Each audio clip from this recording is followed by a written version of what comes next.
What is going on, guys? Pound in the shop, and tonight the Dingle Ball is back. The Dingle Ball 355 is back and making more power than ever. Big shout out to my man Luke at Luke's Auto Machine. We dynoed this thing all day. We did, according to the dyno sheet, 67 dyno pulls on this thing. We ran this with a sniper. We ran this with a Holley 750 carburetor. We ran this with an 850 carburetor. I think we did one of the closest comparisons I've ever done with a sniper versus carb, and we'll talk about that later in another video. But basically this video is going to be about the dyno results, because I know a lot of you guys have been waiting for that. Let's roll into another dyno pull and we'll talk about the results and the basic breakdown of what we got going on here. Cast crankshaft, stock rods with ARP bolts, hyper eutectic pistons, pop-up pistons, a single plane intake, nothing real fancy. Basically a re-ring rebuild I did on it. It was an oil burner. I basically Dingle Ball honed it. That's why it's called the Dingle Ball 355. Put some rings and bearings in it. There's the only magic here, I guess, is in the Vortec Heads. These Vortec Heads are originally off my truck, so they are stock casting, but they got 202 valves, 1.6 on the exhaust. I ported them. I'll throw the flow numbers up. About as much as I feel comfortable porting with a stock casting until you kind of get into some thin spots. The camshaft, though. So this camshaft, these grinds from Summit Racing, they absolutely nailed these camshafts. They're made in the USA. They're 4.7 swap, so the firing order has the 4.7 swap in it, which doesn't really have much for power, but it helps with harmonics. This camshaft sounds awesome. If you're looking for a real hot rod sounding camshaft, I'll post a little clip of that.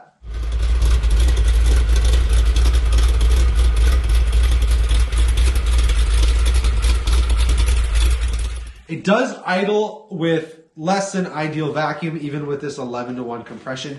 So it's sitting around 8 or 9 inches of vacuum. I idle at 800 RPM.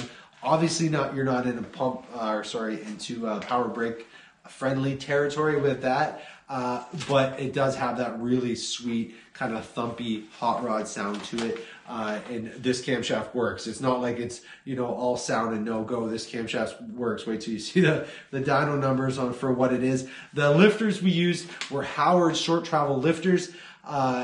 I'm going to make another video with more detailed part numbers. So if there's any information you want to know more detailed part numbers wise, just comment below. In the next video, I'll make sure to include that. So just keep that in mind. This video is more about the dyno numbers. All right, let's talk dyno results.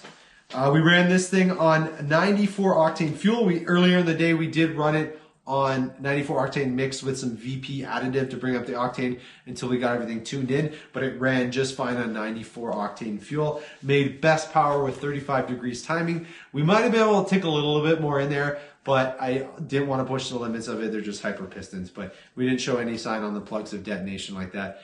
So we probably could have got away with a little bit more. And obviously something like this wouldn't work in a super heavy vehicle. Either way, all right, you guys ready for this? So at 5,000 RPM, we made peak torque of 444 foot-pounds of torque, which isn't too bad for a little 355.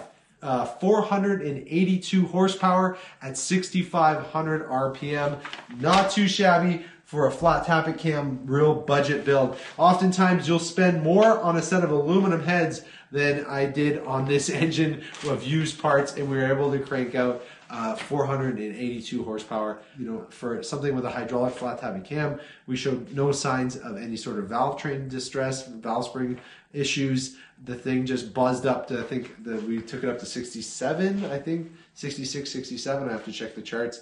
But most of the time it made peak power between 64 and 6,500 RPM. Again, we did run it with a sniper and a 750 and an 850 carburetor. But the best pull of the day was 482 horsepower at 6,400 RPM. It kind of, no matter what we did, once we finally got the sweet spot, it was anywhere between 475 and 480.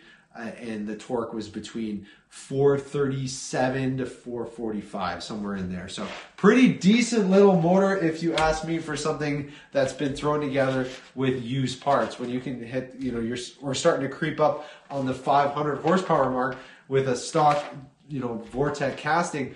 It's hard to make money, or sorry, it is hard to make money, but it is hard to make power on the cheap. When we have big budgets, we can make big power, but when you can make decent power on a small budget, it's always a win. So I'm pretty happy with how the Dingle Ball took the beating.